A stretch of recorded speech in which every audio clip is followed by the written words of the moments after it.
Good evening, Muttonistas. The days are getting shorter, the nights are getting colder, but that does not stop the prime mutton. I'm in Bermondsey, I'm on another Cockney Odyssey. Now, I could be here to try beer because there are some great breweries along the Bermondsey Beer Mile, but I'm here for football. After scraping past Southampton 1-0, we face Tottenham in the Carabao Cup. I think our squad is too stretched. I think we're going to rest a lot of players, and I think we're there for the taking tonight. But Tottenham don't always do what they should do. Will City get through with a weakened team against probably a strong, full-strength Tottenham team? Who knows? But join me for today's Matchday vlog, and let's find out.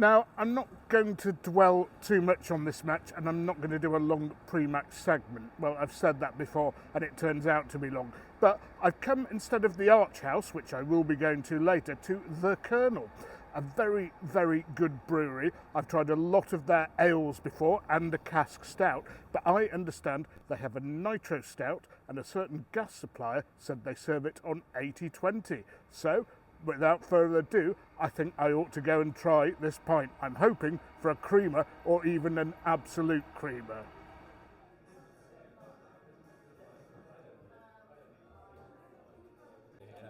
I know it was a card.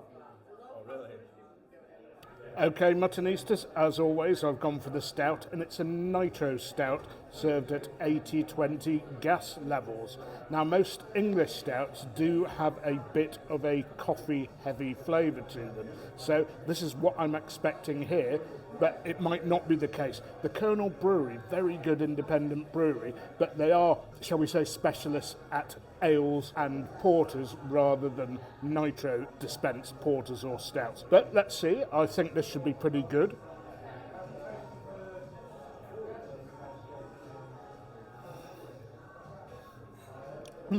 Very creamy, good texture, and it's a little coffee heavy. Not as good, I have to say, as the Anspach and Hobday, which we're going to next, but it's still pretty good. And here I can get food, and very interesting food at that. I knew they had a kitchen, I didn't see anything on their website, but it's all Japanese and Korean or fusion, so we've got a little gastronomic treat for you, Muttonistas. And I'm going to keep the football chat very, very brief, a bit more when the teams come out, but I think we are going to play a lot of youth players.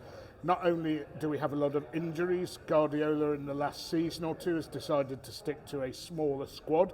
Not sure I agree with that, with so many games now being played, all these extra games. So I think Tottenham, if they pick their first team, they can have us for the taking. But we all know they can Spurs it up. But I'm going to predict 2-1 to Tottenham. I think they're going to try and Spurs it up, but they'll just have a bit too much for us. But I will be pleasantly surprised if our youngsters come through and get us through to the next round.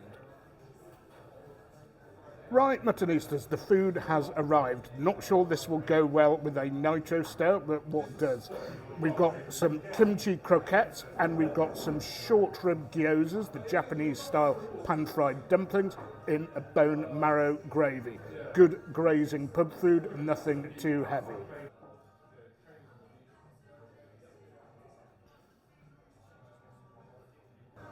And although they have supplied chopsticks, these croquettes, I'm very happy to have them and eat them by my hand. They might be boiling hot inside, so I'll just try and take a little bit and hope it doesn't ooze out. Uh-oh. Yeah, they were really tasty. They're supposed to be kimchi and cheese croquettes. Couldn't taste the kimchi too much, but some spice for sure, and definitely the cheese. And that probably goes well with the stout. It does go well, and not many things do go well with stout, so I think I've chosen well here. And again, it's a case of sod the chopsticks for the gyoza. And whilst I thought the croquettes were excellent, the gyoza, well, they're okay, they're average. They could be a little juicier, a little bit more moist. But they will do the trick to help me get that beer down. We're going to finish the light snacks here and then head off to the Arch House for the king of British stouts and porters, London Black.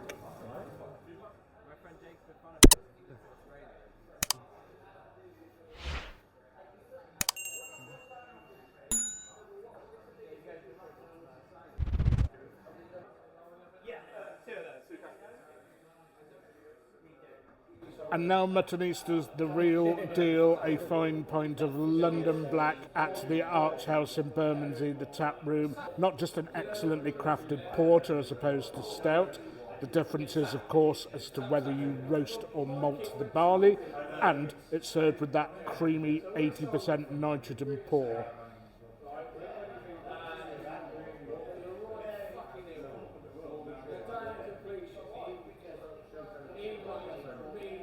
Yeah, it is bang on form, an absolute creamer, and half of the tap room's on it as well. A recipe for success.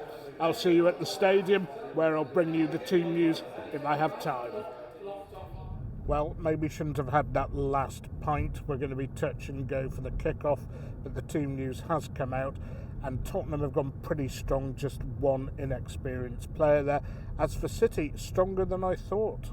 Ortega in goal, Stones, Akanji, Ake and Lewis, and in the midfield, Nunes, Gundogan, McAtee, and I'm sorry I forgot the name of our inexperienced holding player, Savinho and Foden.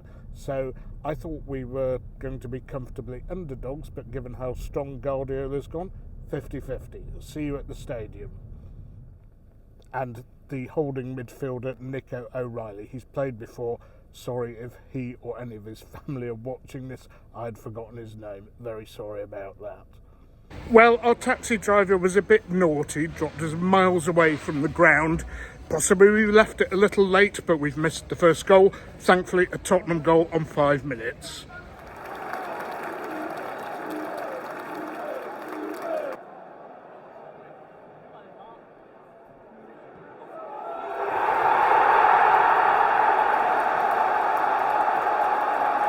Well, I'm wondering whether I should have stayed at the pub here. Bit of a mountain to climb, 2-0 already, only 25 minutes in.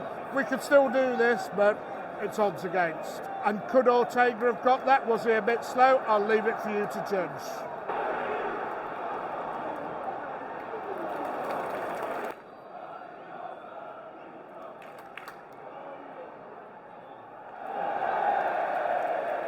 Well, the referee's letting a lot go here without pulling out a card. I think that's pretty disgraceful.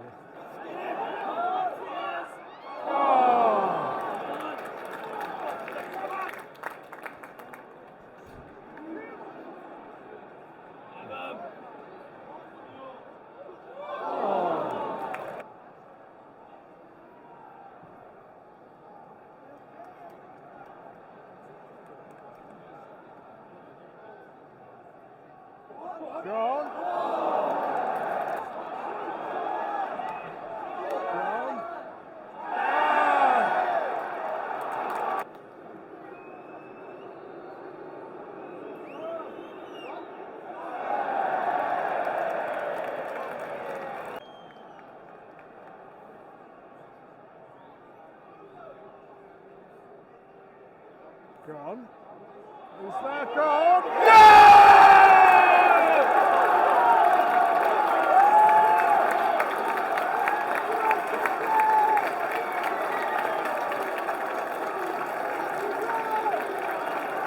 Well, almost the last kick of the first half, just what we needed.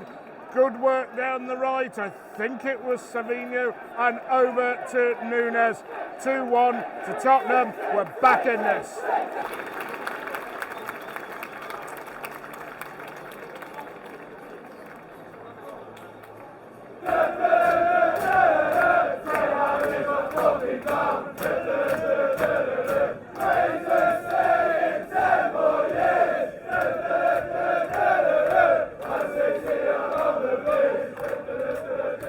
Okay, half-time Muttonistas, Spurs 2, City 1.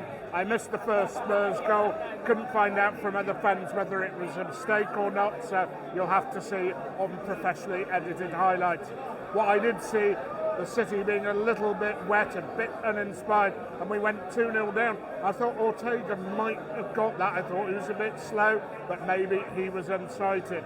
But then it all changed. I thought we grew into the game and we were looking good, albeit 2-0 down. But that goal just before half-time, with Tottenham sitting back, I think it could change things. Might not do, but I am very, very hopeful of a turnaround here. Come on, City, and it's the first time I've managed to get a pint at half-time at Tottenham.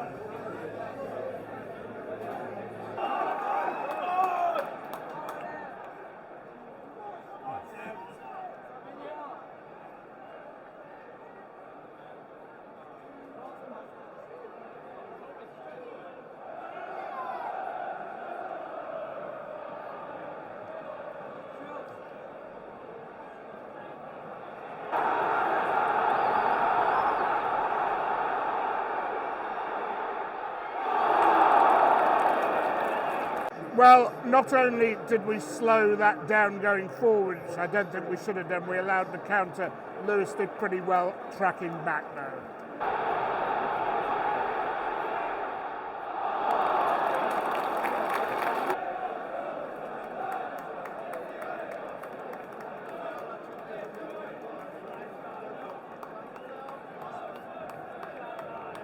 Well, that looked like a pretty bad one for Savinho. I think he's going to be out of action for a while.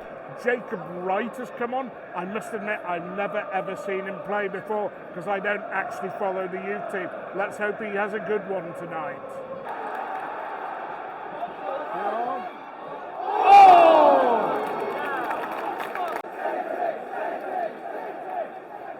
And now Ake's come off for a guy, Joshua Simpson-Pouet. Again, a guy I've never seen play before. Is he giving this one up, or can the youngsters bail us out here?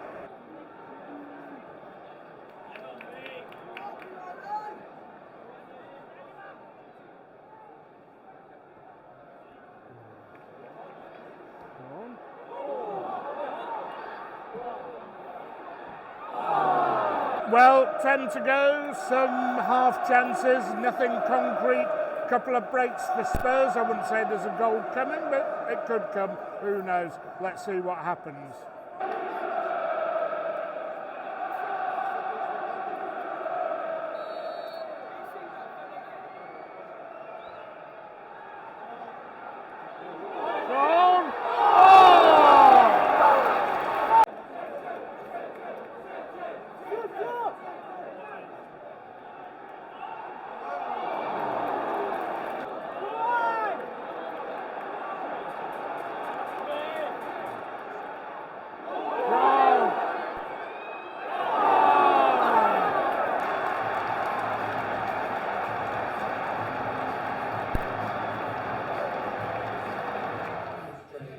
Okay, Muttonistas, I am at the Rising Sun Tottenham Court Road after a slightly disappointing 2-1 loss to Tottenham Hotspur.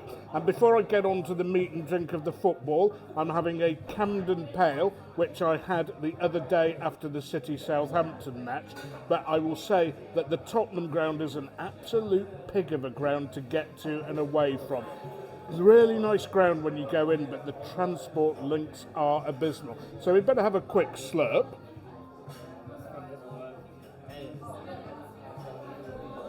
And I won't say much about the football. We started badly. I didn't even see the first goal because of the bad transport.